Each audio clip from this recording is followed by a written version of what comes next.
Hello friends, welcome to my channel success fibre classes. तो CET है, उसका notification है आउट हो चुका है। तो नोटिफिकेशन से रिगार्डिंग वीडियो मैं पहले ही डाल चुकी हूँ। अगर आपने अब तक वो वीडियो नहीं देखी है तो आप मेरे चैनल पर विजिट कीजिए। उस वीडियो में मैंने सारी इंफॉर्मेशन डाल रखी है। आज की जो वीडियो रहेगी इसमें हम डिस्कस करेंगे कि सीईटी जो ग्रुप डी है उसके लिए सिलेबस क्या रहने वाला है, क्योंकि अब की बार जो नोटिफिकेशन आया है उसी के अंदर ही सिलेबस को मेंशन कर रखा है। तो आप लोगों को टेंशन लेने की जरूरत नहीं है कि आपको क्या पढ़ना है इसके लिए। तो आज मैं आपको इस सिलेबस का पूरा ओवरव्यू बताऊंगी कि क्या आपको पढ़ना है इसके अंदर। तो सबसे पहले जैसा कि मैंने बोर्ड पर लिखा हुआ है, इसमें आपको 7 सब्जेक्ट है वो पढ़ने पड़ेंगे। सबसे पहला जो सब्जेक्ट आता है वो जनरल अवेयरनेस। एक साइड मैंने सब्जेक्ट लिखे हुए हैं और दूसरी साइड मैंने कितने क्वेश्चन आएंगे एक सब्जेक्ट में से वो मेंशन कर रखा है। तो बात करो जनरल अवेयरनेस की, तो जनरल अवेयरनेस से 15 क्वेश्चन है वो बनेंगे। अब जनरल अवेयरनेस में क्या क्या आता है, ज्योग्राफी आएगी, करंट अफेयर आएगा, ठीक है, कल्चर आएगा इंडिया का, और जो भी मतलब अपनी स्टैटिक जीके होती है इंडिया की वो आएगी, ठीक है। उसके बाद हम सेकंड बात करते हैं जनरल साइंस की।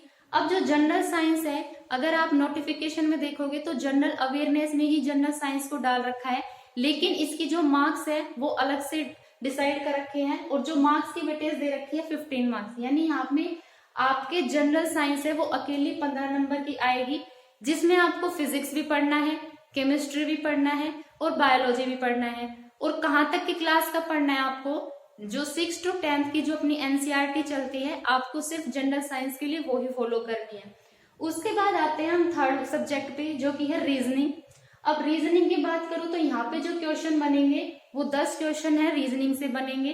अब रीजनिंग है वो आप एचटेट में भी पढ़ चुके हैं, तो रीजनिंग में आपको ज्यादा दिक्कत होगी नहीं। उसके बाद फिर हम बात करते हैं क्वांटिटेटिव एप्टीट्यूड, यानी आप इसको मैथ भी बोल सकते हो। तो इसके कितने क्वेश्चन बनेंगे यहाँ पे, तो 15 क्वेश्चन है वो यहाँ से बनेंगे। उसके बाद फिर हम बात करते हैं इंग्लिश लैंग्वेज की।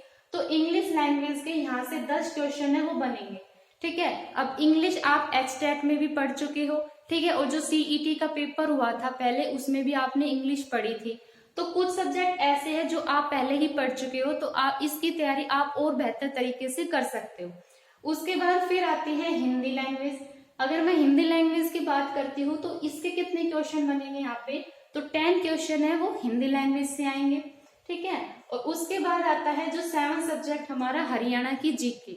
अब जो हरियाणा की जीके है इससे सबसे ज्यादा क्वेश्चन बनेंगे और वो बनेंगे 25, यानी 25 जो क्वेश्चन है वो अकेले हरियाणा जीके से आएगा। और हरियाणा जीके तो शायद अब तक आपको याद भी हो चुकी होगी, क्योंकि हरियाणा जीके तो आप स्क्रीनिंग में भी पढ़ा था, आपने एचटेट में भी पढ़ी थी, और सीईटी का जो एग्जाम हुआ था उसमें भी आप हरियाणा जीके पढ़ चुके हो। तो ये है पूरा सिलेबस। तो यहाँ से अगर मैं क्वेश्चन की बात करूं तो टोटल कितने क्वेश्चन बनेंगे, यहाँ पे 100 क्वेश्चन है वो आपको देखने के मिलेंगे।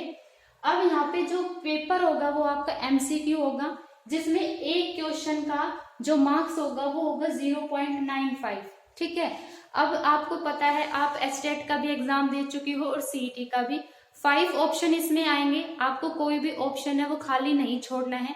अगर आप एक ऑप्शन खाली छोड़ते हो तो आपके यहाँ पे 0.95 मार्क्स है वो डिडक्ट कर लिए जाएंगे, यानी आपको हर क्वेश्चन में ऑप्शन भरना मैंडेटरी है। फिर दूसरी बात, इसमें कोई नेगेटिव मार्किंग नहीं है। तो ये है पूरा इसका सिलेबस बहुत आसान है, आप इजिली ग्रुप डी का जो पेपर है उसको क्रैक कर सकते हो। तो आई होप आपको ये वीडियो अच्छी लगी है। अगर आपको कोई और डाउट है तो आप मेरे को कमेंट बॉक्स में डाल दीजिएगा, मैं उसका रिप्लाई आपको जरूर करूंगी। और मेरे चैनल को ज्यादा से ज्यादा लाइक कीजिए, शेयर कीजिए, सब्सक्राइब कीजिए। Thank you very much.